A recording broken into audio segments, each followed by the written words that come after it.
Right, welcome to my fourth episode around people and education.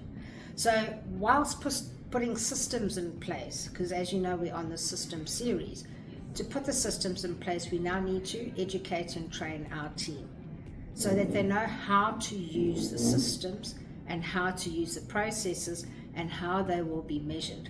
So what training have you got in place for your team?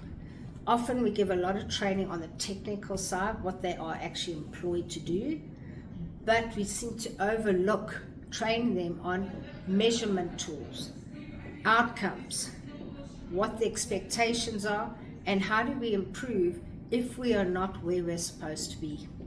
Because it's also very important to look at the team and say, they may be very busy and giving service delivery, but if you look at an example of, yes, we're doing phenomenally well and we've got quick turnaround times, but we're not giving the information correctly.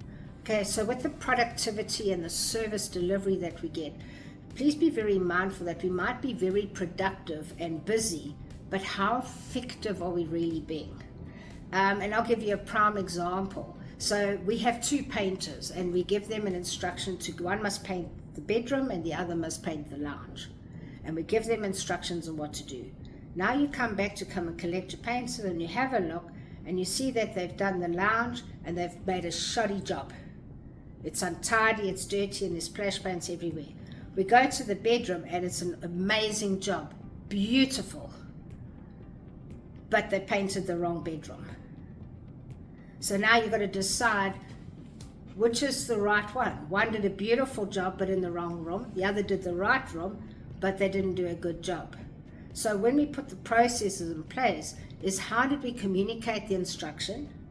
How was it received? Was it understood? And what are the steps in the process to ensure that we're doing the right thing on time every time?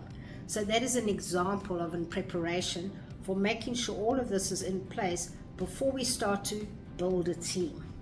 I've got one final episode where I'll just summarize everything for you before we move into the next series around team. So please look out for our episodes going forward. And again, any seminars or webinars we're holding, please always feel free to attend them. You can either have a 10-minute chat with me to see where you are in the business and where you want to go. And if you don't know where you want to go, we'll help you with that direction. Otherwise, continue to watch my videos. Please, if you're watching series 3, there is series 1 and 2 that you need to look at to ensure that we build the right foundation for you to take your business to the next level. I'm Marlene Powell and your success is my business.